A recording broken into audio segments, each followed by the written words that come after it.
একটা গুরুত্বপূর্ণ বিষয় আপনাদের কাছে বলতেছি, আপনারা সবাই একটু মনোযোগ দিয়ে শুনবেন।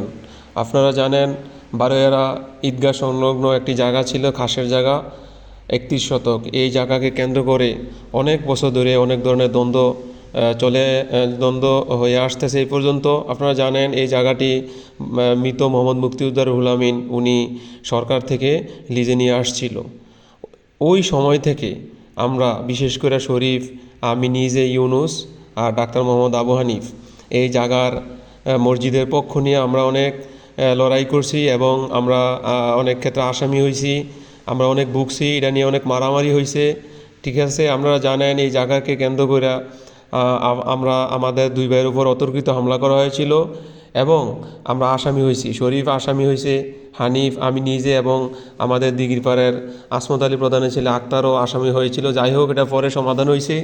তো যেই জায়গাকে কেন্দ্র করে এত কিছু হয়েছে, আমরা নিজেরা আসামি হয়েছে। এখন অনেক বড় বড় নেতারা আইসে এখন বড় বড় ক্ষমতা খাড়াইব। আপনারা জানেন যে এই জায়গার মধ্যে মোহাম্মদ শরীফ দীর্ঘ 15 বছর ব্যবসা করতেছে। আপনারা জানেন শরীফ চারিত্রিক দিক থেকে শরীফ একটা ভালো ছেলে। সে ব্যবসায়িক ছোটোবেলা থেকেই কষ্ট করতেছে, হালাল ব্যবসা করতেছে। তার একটা চায়ের দোকান আছে। আপনারা জানেন হয়তো বা একটা জিনিস আপনারা বলতে পারেন, মাঝে মাঝে শরীফ সবার সাথে একটু গরম মিজাজ হয়ে যায়। এর কারণ হচ্ছে ভাই, অনেকের কাছ থেকে টাকা টুকা ফানা থাকে, যেহেতু সে ব্যবসা করে। টাকা ফানা লেনদেনের ক্ষেত্রে হয়তো বা দুই কথা কাটাকাটি হয়, এটা স্বাভাবিক ভাই। এইটা ছাড়া শরীফ কারোর সাথে খারাপ ব্যবহার করে না। আপনারা জানেন ডাক্তার মোহাম্মদ আবু হানিফ, আপনারা জানেন সে কী ধরনের লোক। আল্লাহর রহমতে আপনাদের সাথে চলাফেরা করে। অনেকের সাথে খারাপও হইতে পারে। এই দুনিয়ার তো সবার মন জোগাড় করে চলা তো অনেক কঠিন। আজকে দেখেন তারা এই রানিক ব্যবসা, তারা সরল মনে মসজিদের কমিটির উপর বিশ্বাস করছিল।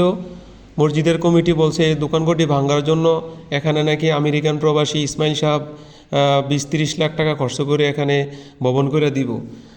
তারা ঘরগুলো ভাঙার জন্য তারা এই ব্যবসা প্রতিষ্ঠান ভাঙ্গা তাদের হাতে দিছে যে আপনারা ঘর করেন। তারা দেখেন তারা কত বড় বেঈমান।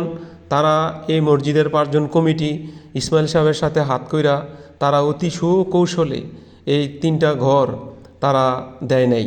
শরীফকেও দেয় নাই, হানিফকেও দেয় নাই এবং আমাকেও দেওয়া হয় নাই। তো যাই হোক, আমি বিদেশ, আমার ব্যবসা প্রতিষ্ঠান ছিল কম্পিউটার সেন্টার। আপনারা জানেন আমি পুরা ইউনিয়নের ব্যবসা কাজ করছি এবং আমিও কম্পিউটার লাইনে ছিলাম। আমার অনেকের কাছ থেকে ফানা দেওনা সহকারে আমার প্রায় 20-25 লাখ টাকা আমার মানুষের কাছ থেকে আমি ফানা দেওনা আসি। অনেক কাজ, যেহেতু আমার অনেক কম্পিউটার, অনেক টাকা ইনভেস্ট। এখানে আমার 7টা কম্পিউটার ছিল, ফটোকপি মেশিন ছিল, আরও অনেক কিছু ছিল। এগুলা সব নষ্ট হয়ে গেছে গা, অকিছু হয়ে গেছে গা। আর তাছাড়া ডাক্তার মোহাম্মদের আবু হানিফের ব্যবসার ক্ষতি হয়েছে। আর শরীফেরটা তো বইলেই লাভ নাই, তার 15 বছরের ব্যবসার লেনদেন সব শেষ। এখন সে কোনো মতসতে সে মানে বেঁচে আছে, তার আয় ইনকাম নাই, তার প্রত্যেক মাসে লস হয়।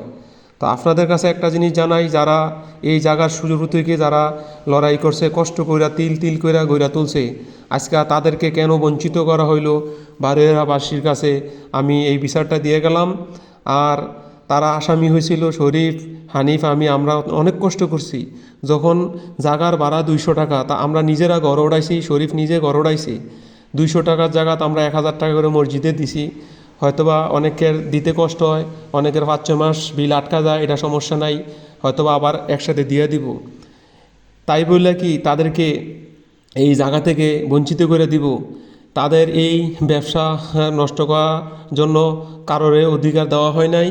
যারা এই ব্যবসা নষ্ট করার সাথে জড়িত, বিশেষ করে মসজিদের কমিটি, যত বড় লিডার হোক, যত বড় নেতার আশ্রয় থাকুক, প্রত্যেকে আসামি হইব। যদি আপনারা গ্রামবাসী যদি এর সঠিক বিচার বিশ্লেষণ না করেন, তাহলে আমি আপনাদেরকে জানাই রাখতেছি, এই মসজিদের এই জায়গা যে তারা অবৈধ চুক্তিতে আমেরিকান প্রবাসী ইসমাইলের হাতে তুলে দিছে।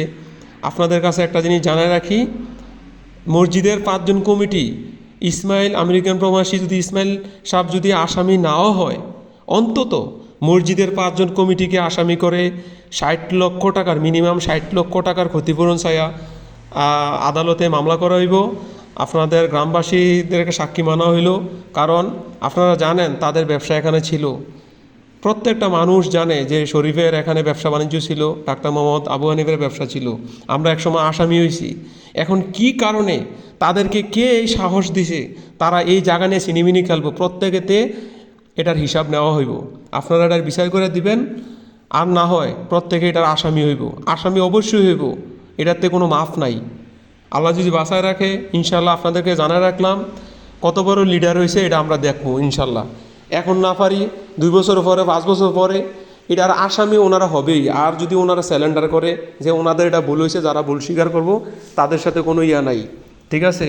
আপনারা জানেন এই জায়গাকে কেন্দ্র করে অনেকে অনেক কষ্ট করছে শুরু থেকেই, কিন্তু আজকে তোমরা উড়াল দিয়া তোমাকে টাকা আছে দেখে তোমরা উড়ে বইবা। তোমরা দূর থেকে যারা পুরান ব্যবসায়িক টাকা করে বাদ দিয়া তোমরা দূর থেকে জুড়ে বইবা, এটা কেউ মানবো না। আমরাও এটা দেখবো ইনশাল্লাহ। আমরা আপনাদের কাছে বিচার দিয়ে রাখতেছি, আপনারা এটার বিচার করবেন। কারণ আমরা জানি যে যাদের টাকা থাকে তারা যারা অসহায় থাকে অসহায়ের পাশে দাঁড়ায়, কিন্তু আমাদের সমাজে এমন কিছু লোক হয়েছে তাদের টাকা পয়সা ব্যবহার করা জায়গা পায় না। ওনারা মানে মানুষের রিজিক নষ্ট করার জন্য ওনারা সবসময় উকি মেরে থাকে এবং কি ওনারা চেষ্টা করে। উনি এই শরীফের ফ্যামিলি আছে, শরীফের ফ্যামিলি কষ্ট পাইতেছে ব্যবসার জন্য, ডাক্তার মোহাম্মদ আবু হানিফের ফ্যামিলি কষ্ট পাইতেছে। তো ওনার কয় হাজার কোটি টাকা হয়েছে আপনারা একটু হিসাব নিয়েন। কারণ উনি টাকার গরমে, আজকে ওনার টাকা আছে বিদায় উনি এই প্রস্তাব দিছে উনি ঘর করবো, বিল্ডিং করব। আজকে উনি এই জায়গার মধ্যে দোকানের বিল্ডিং করে ঘর কইরা উনি ওনার ইচ্ছা মতো দোকানদার করে উৎক্ষেপ করে দেয়, নতুন লোক বসাইবে। ওনাদের পার্সোনালিটি এত সহজ, এটার হিসাব অক্ষর অক্ষরে নেওয়া হবে। আপনাদের গ্রামবাসীর কাছে এটার বিচার দিয়ে রাখলাম, আপনারা এর বিচার করবেন। বিশেষ করে এখানে মসজিদের যে 5 জন কমিটি আছে প্রত্যেকে এটার জন্য হিসাব দিতে হইব অক্ষর অক্ষরে, ঠিক আছে? তো জমে চাললো তা করে অন্তত যারা ক্ষতিগ্রস্ত হয়েছে যে 3 জন তারা কখনোই ছাড়বো না, আমি ছাড়বো না কখনো। এটার জন্য ওনারা পস্তাইতে হইব এবং ওনারা কার বুদ্ধিতে, কার পরামর্শে, কার পাওয়ারে এমন করছে এটার হিসাব অক্ষর অক্ষরে নেওয়া হবে। আমরা এগুলো জানি, আপনাদের কাছে জানা রাখলাম। আল্লাহ হাফেজ, সবাই ভালো থাকবেন। সবাইয়ের দীর্ঘায়ু, সুস্বাস্থ্য এবং দীর্ঘায়ু কামনা করে আমি এখানেই শেষ করছি। আল্লাহ হাফেজ, সবাই ভালো থাকবেন। আসসালামু আলাইকুম ওয়া রাহমাতুল্লাহি ওয়া বারাকাতুহু।